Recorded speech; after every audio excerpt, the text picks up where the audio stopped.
इस्लाम ने गुलामी का निज़ाम ख़त्म नहीं किया बल्कि गुलामी को जायज़ रखा ताकि ख़वातीन से फ़ायदा उठाया जा सके, लोगों को जुल्म करने के लिए।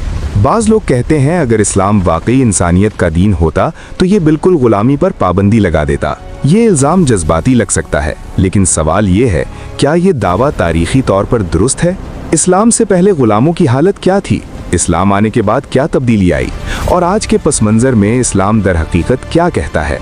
इस वीडियो में हम नारे या जज्बात के बजाय तारीख, कुरान, हदीस और हकीकत की बुनियाद पर मौजू को समझेंगे। इस्लाम ने असल में गुलामी का निज़ाम ईजाद नहीं किया। गुलामी इस्लाम आने से कई हजार साल पहले से मौजूद थी। कदीम रूम, यूनान, फारस, भारत, हत्ता के बाइबल के ज़माने में भी गुलामी थी। अरब मुआशरे में गुलामों की हालत बहुत खौफनाक थी। गुलाम को इंसान नहीं समझा जाता था। मालिक अपनी मर्जी से मार सकता था। गुलाम खानदान नहीं बना सकता था। ख़वातीन गुलामों का जिनसी इस्तेमाल आम था। गुलाम के कोई कानूनी हुकूक नहीं थे। ये दुनिया के मामूली समाजी ढांचे का हिस्सा था। यहाँ सबसे अहम बात आती है, इस्लाम ने अचानक मुआशरे का तमाम ढांचा नहीं तोड़ा, बल्कि आहिस्ता आहिस्ता इस्लाह की। जैसे शराब एक दिन में हराम नहीं हुई, सूद एक दिन में ममनू नहीं हुआ, बिल्कुल उसी तरह गुलामी भी। इस्लाम ने पहले गुलामी के ज़राए बंद किए, फिर गुलामों को हुकूक दिए, फिर गुलाम आज़ाद करने को इबादत बनाया। आखिरकार मुआशरे को गुलामी से आज़ाद करने की तरफ ले गया। इस्लाम ने गुलाम बनाने का रास्ता कैसे बंद किया, आइए ये जाने।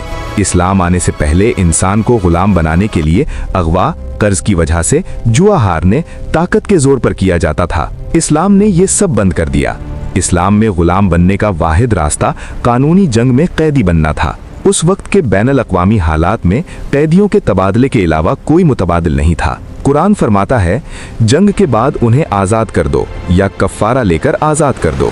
सूरत मुहम्मद आयत 4। यहाँ से ये समझ आता है कि इस्लाम गुलामी को मुस्तकिल निज़ाम नहीं बनाना चाहता था। इस्लाम पहला दीन है जिसने गुलामों को इंसान के तौर पर तस्लीम किया। नबी करीम सल्लल्लाहु अलैहि वसल्लम ने फरमाया, जान लो तुम्हारे गुलाम और ममलूक तुम्हारे भाई हैं। अल्लाह ताला ने उन्हें तुम्हारे मातहत किया है, बस जिसका भाई उसके मातहत है वो उसे वैसा ही खिलाए जैसा खुद खाता है, और वैसा ही पहनाए जैसा खुद पहनता है।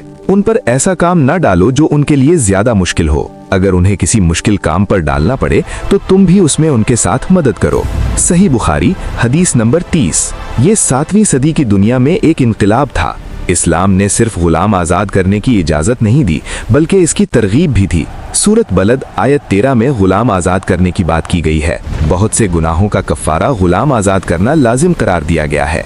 अब सवाल ये है, इस्लाम ने गुलामी पर पाबंदी क्यों नहीं लगाई? अगर इस्लाम अचानक कह देता कि आज से गुलामी ममनू है, तो क्या होता? लाखों गुलाम अचानक सड़कों पर आ जाते। खुराक, पनाह, हिफाजत कुछ नहीं होती। मुआशरे में इंतशार पैदा होता। गुलाम सबसे ज्यादा मुतासिर होते। इस्लाम ने जज्बाती नारे नहीं लगाए, हकीकत पसंदाना हल दिया।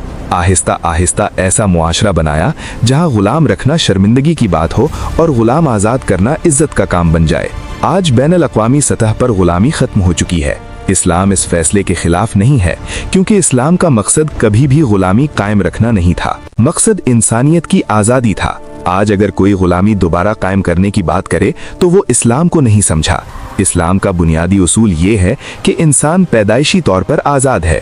अहम बात ये है, इस्लाम ने गुलामी ईजाद नहीं की, इस्लाम ने गुलामी को इंसानी बनाया। इस्लाम ने गुलामी के दरवाजे बंद किए। इस्लाम ने गुलाम आज़ाद करने को इबादत बनाया। तारीख गवाह है कि इस्लामी मुआशरे में सबसे ज्यादा गुलाम आज़ादी हासिल हुई, बगैर किसी खून रेजी के। इल्ज़ाम लगाना आसान है, लेकिन हकीकत समझने के लिए तारीख, दलाइल और हकीकत जानना ज़रूरी है।